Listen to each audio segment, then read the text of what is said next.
메리 크리스마스. 이렇게 손 안 들고 가니까 좀 이상하다. 메리 크리스마스. 자, 우리 옆에 있는 분들하고 한번 인사 한번 나눠보세요. 성탄 축하합니다. 성탄 축하합니다. 메리 크리스마스. 성탄 축하합니다. 자, 여러분 한번 이렇게 봅시다. 제가 하늘엔 영광 그러면 여러분들은 제가 땅에는 평화 그러면 한번 연습해 보자고요. 하늘엔 영광, 땅에는 평화, 하늘엔 영광, 아멘. 예, 성탄절이 되면 우리 눈에 가장 많이 들어오는 성경 구절이죠. 이 구절만 보면 예수님이 오시는 날 하늘에는 하나님의 영광으로 가득하고 온 땅은 하나님의 평화로 가득 찼겠구나, 이렇게 생각할 수가 있습니다.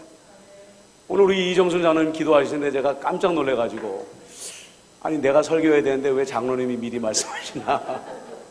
왜 그러냐면 그렇게 생각하는데 성경을 조금만 자세히 읽어보면, 자 14절을 한번 같이 읽어볼까요? 자 한번 띄워봐 주세요. 지극히 높은 곳에서는 하나님께 영광이요 땅에서는 하나님이 기뻐하신 사람들 중에 평화로다 하니라. 그래요. 온 하늘 온 우주에는 제한이 없이 하나님의 영광으로 가득 차 있었다고 말합니다. 그런데 하나님의 평화는 온 땅에 가득한 것이 아니라 누구에게만?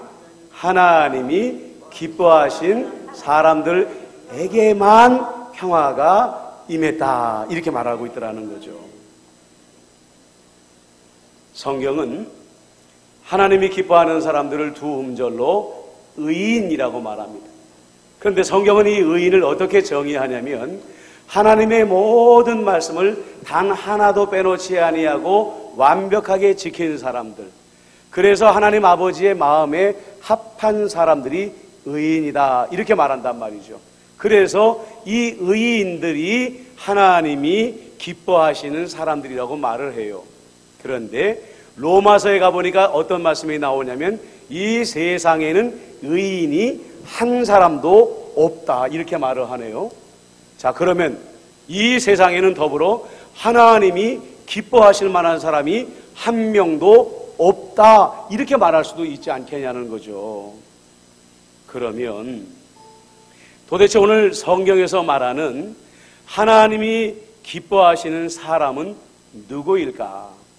돌아가지 말고 여러분에게 직접 말씀을 드릴게요. 저를 따라서 해보십시오. 내가 하나님이 기뻐하는 사람입니다. 내가 바로 의인입니다. 그렇습니다, 여러분들. 만약에 성경의 율법의 잣대를 가지고 우리를 재본다고 한다면 우리 가운데 누구도 하나님 앞에 의인이라고 말할 수 있는 사람이 한 사람도 없습니다. 그런데 예수님께서 이 땅에 오심으로 말미암아 우리의 모든 죄악은 예수님이 다 가져가 버리시고 예수님이 우리를 향하여 지명하시고 선포하시기를 너희는 오늘부터 의인이다 라고 우리를 칭칭해 주셨다는 것이죠. 그래서 그날로부터 우리는 다 누가 되었습니까? 의인이 되었다는 것입니다. 그러므로 우리가 의인이 되었다는 것은 또 뭘 말하는 것입니까? 나야말로 하나님이 기뻐하시는 사람이 되었다, 이렇게 말씀하고 있다는 거예요. 예수님께서 성탄절에 오셔서 우리들에게 베풀어 주신 가장 위대한 선물이 뭘까? 그것은 바로 우리가 하나님 앞에 가장 미움받던 존재였는데 이제는 예수님 때문에 하나님께 가장 사랑받는 존재가 되어졌다는 것이죠.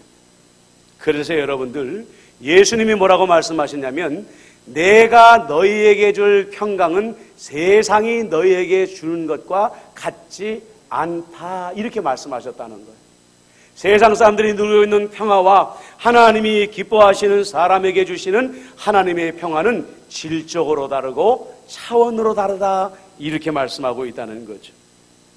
그런데 이 성탄절에 이 귀한 복음을 맞이하는 우리가 좀 돌아볼 필요가 있습니다. 자, 그러면 나는 하나님께서 기뻐하시는 사람이 되었고 나는 하나님께서 의인이라고 불러주신 사람이 되었는데, 그러면 나는 당연히 하늘로부터 임하는 하나님의 위대한 평화를 누리며 살아야 되는데, 나는 정말 그 평화를 충분히 누리며 살고 있을까 하는 것입니다. 요즘에요, 사회가 양극화가 되면서 없는 사람들은 지갑을 더 닫고 있는 이때에도 돈이 너무 많아서 주체할 수 없는 사람들은 굉장히 또 많은 돈을 지출하면서 산다고 합니다. 한 대에 수억 원이 넘는 스포츠카가요, 대한민국에서 없어서 못 팔 지경이라고 말할 정도니까요. 그런데 그 값비싼 스포츠카를 누가 몰고 다니냐 하고 봤더니 20대, 30대의 젊은 청년 세대들이 몰고 다니더라는 거예요. 자, 자기 돈으로 샀을까요? 절대 아니죠. 아버지의 선물로 인해서 자기들의 능력으로는 도무지 살 수 없는 그 수억 원의 고가의 스포츠카들을 몰고 다닌다는 말입니다. 그런데 안타까운 소식들이 종종 들려요. 이 값비싼 자동차를 몰고 다니다가 사고를 일으켜서 자동차가 망가지거나, 아니 그 정도면 다행인데 너무 심하게 사고가 나가지고 자기가 다치는 일이 생기거나 때로는 자기의 목숨을 잃는 일도 생기더라는 거예요. 왜 그럴까요? 그 고가의 자동차라는 것은 굉장히 고기능의 기술을 가지고 있어야 운전을 하는데, 돈은 있는데, 능력은 있는데, 선물은 받았는데 그 자동차를 운전할 만한 능력을 갖추지 못하고 있는 거예요. 그뿐만이 아닙니다. 그런 고가의 자동차를 안전하게 운전할 수 있는 인격이 준비되어 있지 못한 거예요. 법과 질서를 무시하고 함부로 운전하다가 사고를 냅니다. 술을 마시고 음주 운전을 하다가 사고를 내고 자동차를 망가뜨리고 자기 몸을 다치고 때로는 죽음을 맞이하기도 하더라는 거예요. 여러분, 그렇습니다. 예수 믿는 모든 사람들은 하나님께 기뻐하심을 받은 사람들이고 의인이고, 당연히 하나님의 평화가 위로부터 비같이 날마다 우리에게 내려오고 있다는 거예요. 그런데 중요한 건 뭐냐? 그 위대한 평화를 누리는 성도가 있는 반면에 성도임에도 불구하고 그 위대한 평화를 누리지 못하는 성도들도 있다라는 것입니다. 여러분, 평화의 가치를 돈으로 매긴다고 한다면 얼마나 될까요? 평화의 가치는 너무 위대하고 너무 고귀한 것이기 때문에 값을 매길 수가 없는 거예요. 만약에 사람들에게 대가를 지불하고 평화를 살 수 있다라고 말한다고 한다면 사람들은 기꺼이 어떤 대가라도 지불하고 이 평화를 사려고 할 것입니다. 그런데 여러분 보세요. 주님을 믿는 모든 사람들에게 세상 사람들이 그렇게 소망하는 평화를 예수님께서 거저주시겠다고 하는데 누리지 못하는 성도가 있다고 한다면 얼마나 안타까운 일이냐는 거예요. 자, 생각해 보세요. 그러면 누가 놀라운 예수님의 평화를 누리는 성도일까요? 준비된 성도입니다. 그렇다고 한다면 누가 과연 예수님 앞에서 예수님의 위대한 평화를 누릴 준비가 된 사람일까요? 예수님은 산상수훈에서 우리에게 그 답을 주십니다. 화평하게 하는 자는 복이 있나니 그들이 하나님의 아들이라 일컬음을 받을 것임이요. 세번역으로 보니까 평화를 이루는 사람이 복이 있다. 하나님이 그들을 자기의 자녀라고 부르실 것이다. 이렇게 말씀하고 있다는 거예요. 영어 성경에 보니까 평화를 이루는 사람을 우리가 잘 아는 말대로 피스메이커라고 번역을 하고 있더라는 거죠. 생각해 보세요. 예수님께서 왜 이 땅에 오셨습니까? 하나님과 사람들을 화평하게 하려고 오셨습니다. 사람과 사람을 화평하게 하려고 오셨습니다. 그러니까 이 말씀은 뭘 말하냐면은 예수님의 마음을 가지고 예수님의 마음과 똑같이 닮아서 피스메이커가 되기 위하여 수고하는 사람이 하나님이 기뻐하시는 사람이요, 예수님의 위대한 평화는 평화를 이루려고 하는 사람에게만 임하는 것이다. 여러분, 찬송가에 이런 찬송이 있잖아요. 주님의 마음을 본받는 자 그 맘에 평강이 찾아오면 험악한 세상을 이길 힘이 하늘로부터 임함이로다.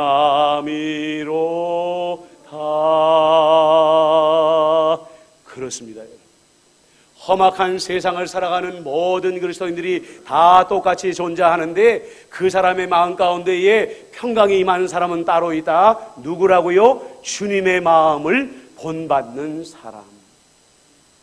예수님께서 이 땅에 샬롬의 왕으로 오셔서 하나님과 사람들을 평화롭게 하시는 일을 하셨고 사람과 사람을 평화롭게 하시는 일을 하신 것처럼 내가 피스메이커가 돼가지고 평화의 일을 이루려고 예수님의 마음을 가지고 살면 하늘로부터 주의 평강이 우리에게 내려옴으로 말미암아 험악한 세상을 기꺼이 이겨낼 수 있다. 이렇게 말씀하고 있다는 거예요. 여러분, 예수님께서 예루살렘 성 가까이 가셔서 그 성을 지켜보실 때가 있었어요. 그런데 그 아름답고 화려한 예루살렘 성을 보시는 예수님께서 갑자기 그 두 눈에서 뜨거운 눈물을 흘리기 시작하셨습니다. 제자들이 깜짝 놀랐겠죠. 왜 예수님이 저 아름다운 하나님의 도성 예루살렘을 보시면서 눈물을 흘리고 계셨을까? 예수님이 탄식하시면서 말씀하십니다. 너도 오늘날 너에게 평화를 가져다 주는 것이 무엇인지 알았더라면 좋았을 텐데 그러나 지금 너희에게는 그것이 숨겨져 있구나. 예수님은 예루살렘 성에 평화의 복음을 가지고 오셨는데 그들이 준비되지 못하여서 예수님의 평화를 보지도 못하고 누리지도 못하니까 그것이 너무 안타까워서 샬롬의 왕이신 예수님께서 눈물을 흘리고 계시더라는 거예요. 왜 하나님의 백성인 이스라엘 사람들이 그 하나님의 백성들 가운데 백성들이라고 말할 수 있는 예루살렘의 사람들이 예수님이 가지고 오신 평화를 보지 못했을까? 이 사람들의 마음은 피스메이커가 아니라 트러블 메이커였기 때문에 그랬다는 거예요.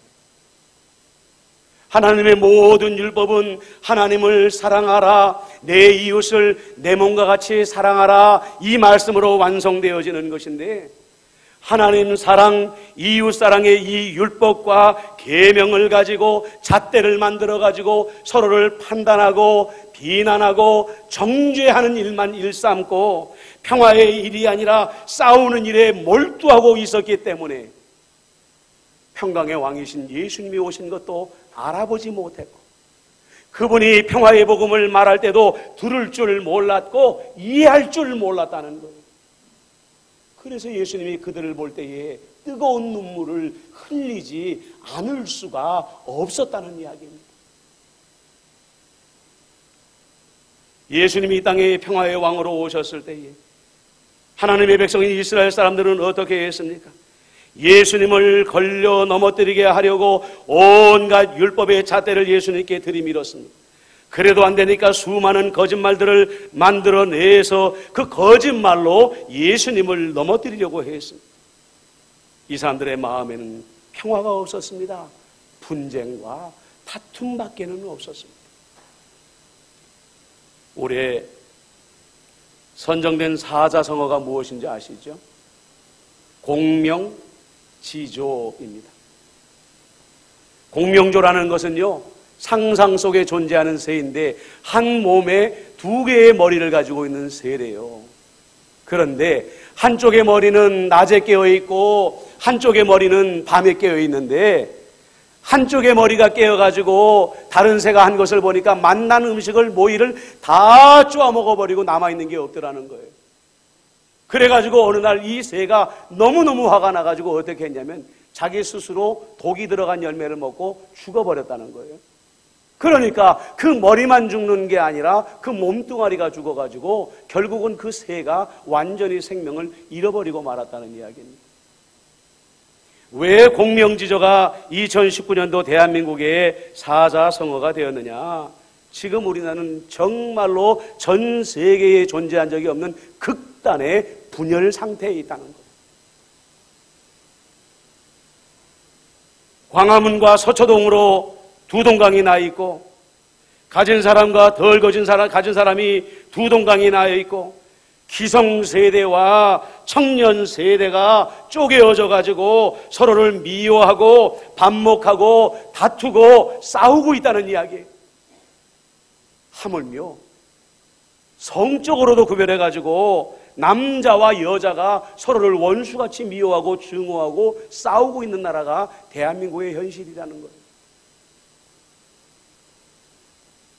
여러분, 교회는 이 분쟁과 다툼이 끊이지 않는 반목과 질시와 분노가 그치지 않는 이 땅에서 우리 예수님께서 성도들에게 허락하여 주신 유일한 도피성이라는 것을 절대로 잊어서는 안 돼요.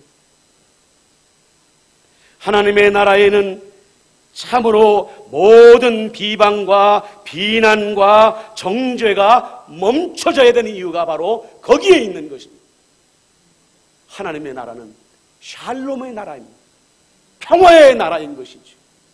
누구도 이 안전지대에 들어와서 그 하나님의 평화를 깨뜨릴 권리가 없다는 것을 우리가 알아야 된다는 거예요.